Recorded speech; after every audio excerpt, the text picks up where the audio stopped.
Despite fierce resistance from Kurdish defenders and U.S.-led airstrikes, the jihadists are slowly gaining control.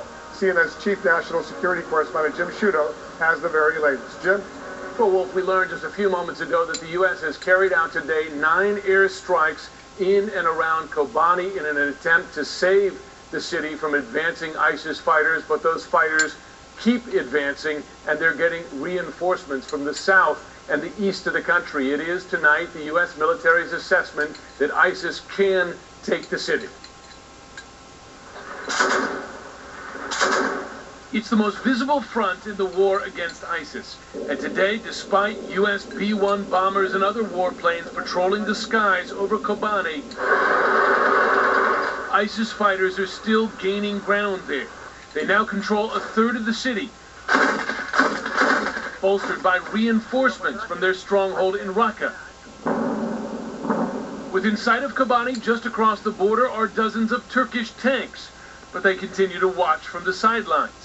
Today, while acknowledging that airstrikes alone will not stop ISIS's advance, Turkey's foreign minister made clear his country will not commit ground troops. It is not realistic to expect Turkey to conduct a ground operation on its own. We are holding talks. Once there is a common decision, Turkey will not hold back away from playing its part. ISIS is the enemy, but the war against it has unwittingly pitted NATO allies, Turkey and the U.S., against each other.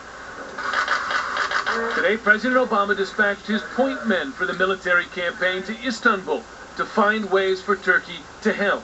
The events of last week have made it clear that urgent and rapid steps are needed to halt ISIL military capabilities, and General Allen and Ambassador McGurk will make that clear in their meetings with the Turkish officials. Trouble is, the two sides have different priorities. For the U.S., it is ISIS. For Turkey, it remains the regime of Bashar al-Assad. And that difference is generating a real division within NATO. There's a bit of a kind of a la carte view of their membership in NATO here that I think is very, very troubling and portends lots of difficulty in the future in this relationship. Does it make them a bad NATO ally? I think it makes them a difficult, problematic NATO ally. We've had those before. They're not the only ones, but they are definitely a problem for the alliance.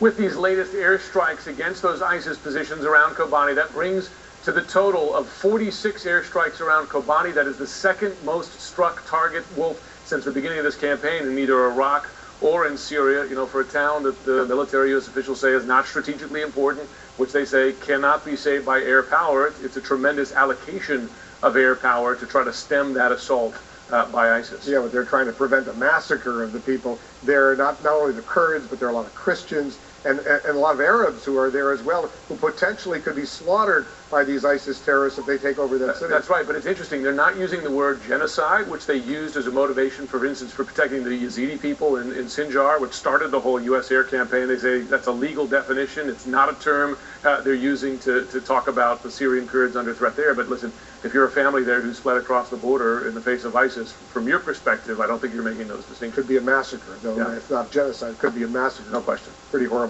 Jim. Thanks very much.